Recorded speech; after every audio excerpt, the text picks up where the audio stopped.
un peu plus fort.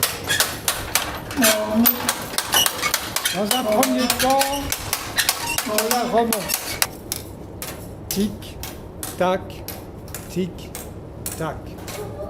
Et actionnez, attention, les automates vont se déclencher.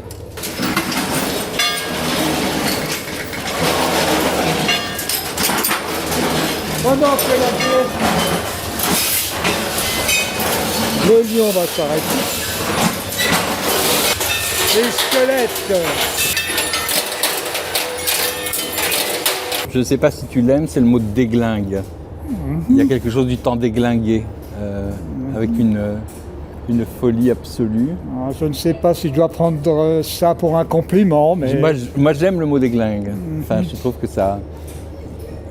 C'est un mot qui dit ce désordre et puis cette angoisse joyeuse que j'aime beaucoup. Il est horrible, horriblement bruyant.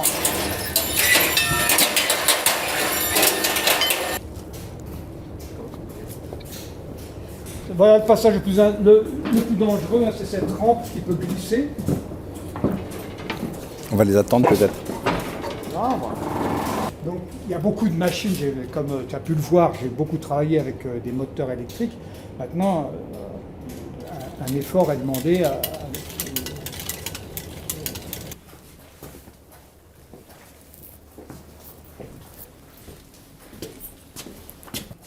Ici, là, comme ça, hop.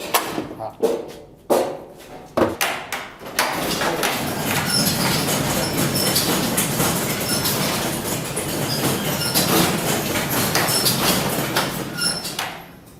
Quelques automates.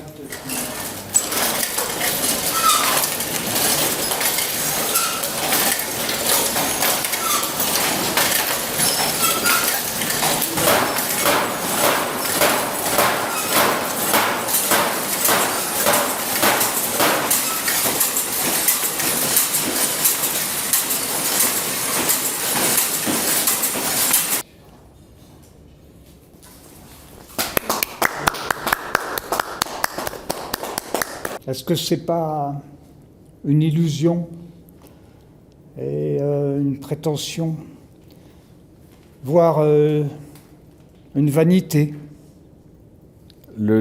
qui consiste à effectivement essayer d'avoir un peu de... Se donner l'illusion alors qu'on le Ouais. maîtrise. Il y a un moment où tu ne maîtrises pas et que je trouve vraiment très beau, c'est le moment où tu arrêtes les machines et où elles continuent à cause d'un phénomène physique que je suis incapable d'expliquer, mais qui fait qu'il y a une prolongation du mouvement. Et ça, je pense qu'on ne peut pas la prévoir complètement. Là, la machine devient vraiment autonome au moment où elle s'éteint. Mais elle s'éteint lentement et j'aime beaucoup ce moment-là parce que j'ai l'impression que c'est un moment de présent plus long. Après la frénésie, quelque chose s'étire. Et c'est cet étirement qui me paraît presque le moment le plus intense. Et surtout de soulagement aussi, parce que cette folie est quand même un peu effrayante. Bon. Alors ça fait du bien comme ça s'arrête, c'est sûr. Dans l'horloge, tel qu'on l'a vu tout à l'heure, dans ce mouvement d'échappement, un échappement, quand il est bien réglé, on pourra le revoir tout à l'heure, c'est 2 pas en avant, 1 pas en arrière. Et il y a un petit moment de suspension dans le tic, tac. Ouais. Il y a un moment d'arrêt qui est signe que l'horloge fonctionne, que c'est comme ça que ça doit marcher. Cette marche du temps, en fait, il y a un moment de suspension.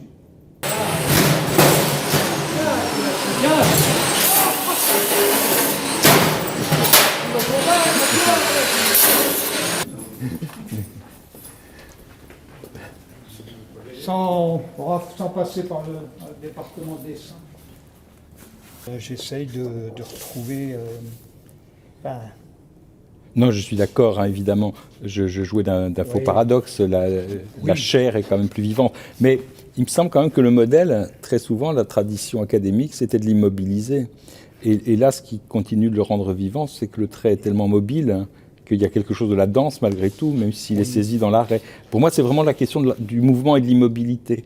Or, même ces corps arrêtés, ce sont des corps mobiles grâce au trait. Oui. Autrement, je pense que ce ne serait pas vivant. Il reste quelque chose de la danse, sauf qu'en plus, elle est incarnée cette fois, oui.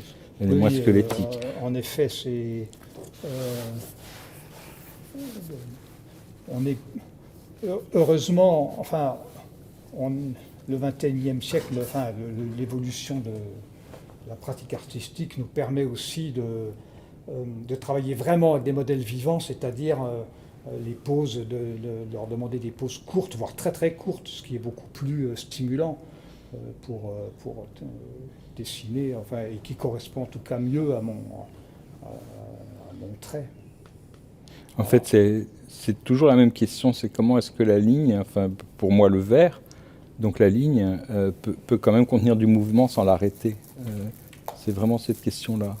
Il faut que ce soit encore mobile alors qu'on est en train de fixer du mobile sans le fixer. On doit cristalliser le mouvement et pourtant il doit rester dynamique au moment où on le cristallise. Celui-là est très beau, vraiment très beau.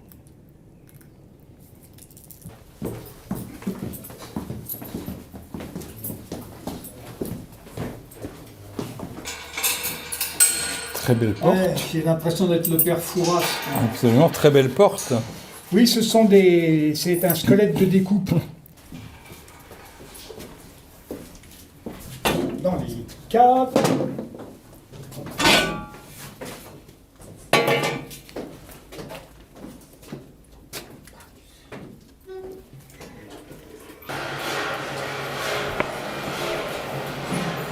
Alors, si tu comprends pas tout, c'est le moment de demander à l'artiste qui est là les significations.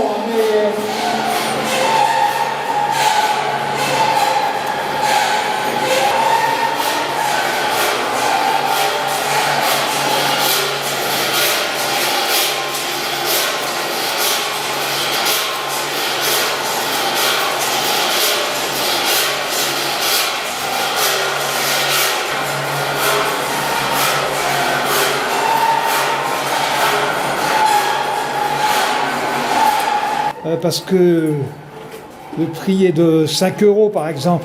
Et là, tu dois faire preuve de toute ta suggestion là. Repose ces lampes, repose-les. Et le gars les repose. Ouf, parce que faire d'autre que ça?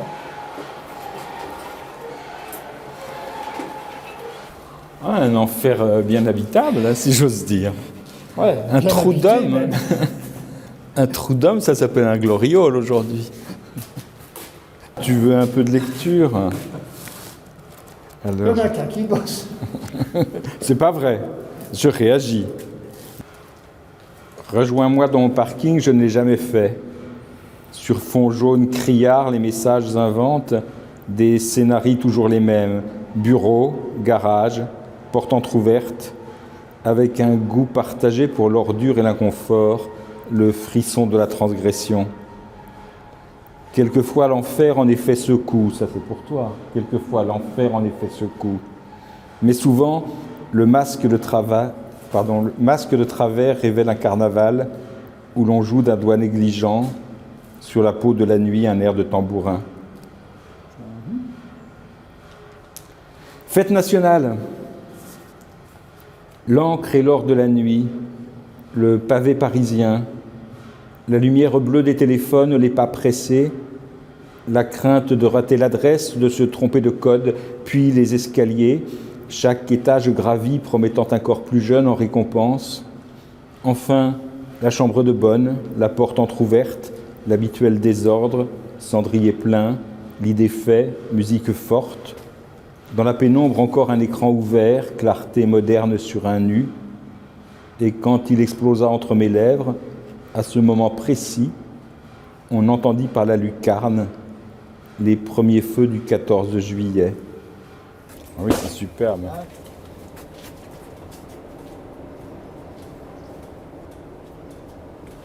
Cahier assemblé.